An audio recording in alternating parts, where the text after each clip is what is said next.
Hi, my name's Amanda Strong. I'm currently based on Sechelt territory on the Sunshine Coast in British Columbia, and I'm originally from the Toronto area, and I'm a member of the Manitoba Métis Federation through my mother. So very honored here today that our film Inkwo for When the Starving Return won 2 awards at imagineNATIVE, winning the Best Short Animation and the Sun Jury Award. It's a huge honor for me and our team to have won the Short Award and the Animated Award. It's something I've been working through in terms of practice for over 10 years, working on sort of moving image and stop motion animation in particular. It's a huge team effort and collaboration, so it's an honor to be seen in this way, and especially at imagineNATIVE. My first film was screened at imagineNATIVE. That's how I got into making works and telling stories, and felt I've always been supported by the community here. So it's been a great honor, again, for me and our team.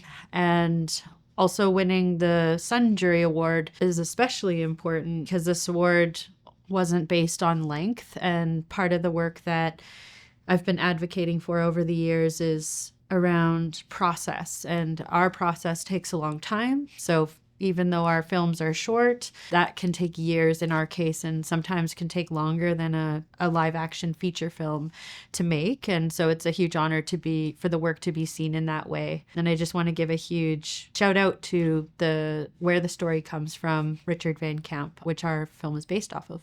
Looking back at my younger self, I would like seeing, and what I've kind of experienced and learned now is just to dream big, and to know that there's a lot of people out there who want to help and support, and to not be afraid to ask for help, to not to be afraid of anything, to take risks, to make mistakes. I do feel like that is the path that has led me to where I am, but when you're younger, you don't see all of that or believe in all of that quite yet. So I think the sooner you can realize that it's okay for things not to work out, or like I said, to make mistakes, take risks, find good people around you, like surround yourself around people who believe in the work, believe in the stories that you're telling. It just really helps make your dreams come true when you find those things and surround yourself with that.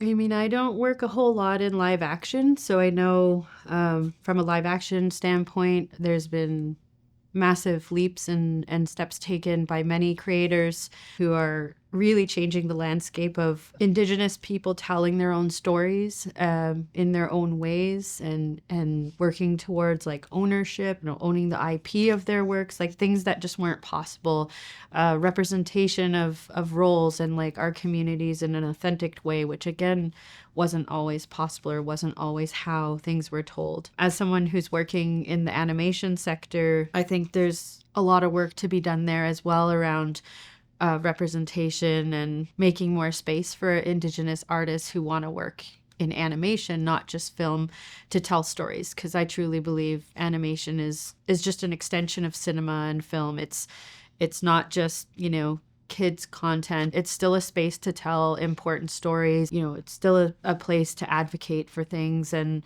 it's still a space that has the same potency as live action.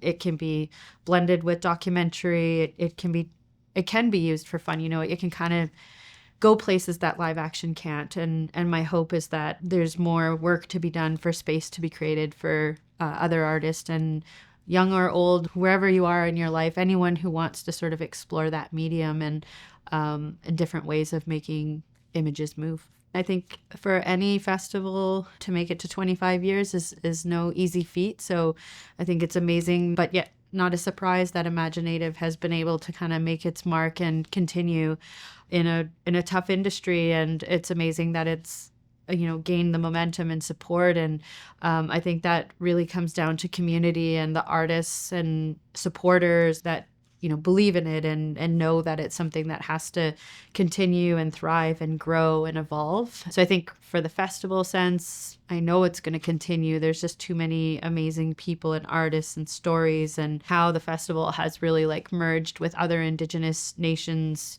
outside of Canada and outside of North America, and really banding together globally with with Indigenous peoples and their stories. So I think that just really shows how important the voices are and how many people want to work in this way and tell stories. Yeah, I think similarly, a lot of the work that I do is really trying to find ways to break barriers and challenge systems, challenge organizations that aren't Indigenous, that have kind of been barriers or dictators of our pathways or how we can tell our stories, or accessing material, accessing funding. I'm happy to be a part of that movement, to challenge and sort of shake those spaces up. So in the hopes that it's easier for younger people and that more space is available for more Indigenous storytellers to share what they want with the world.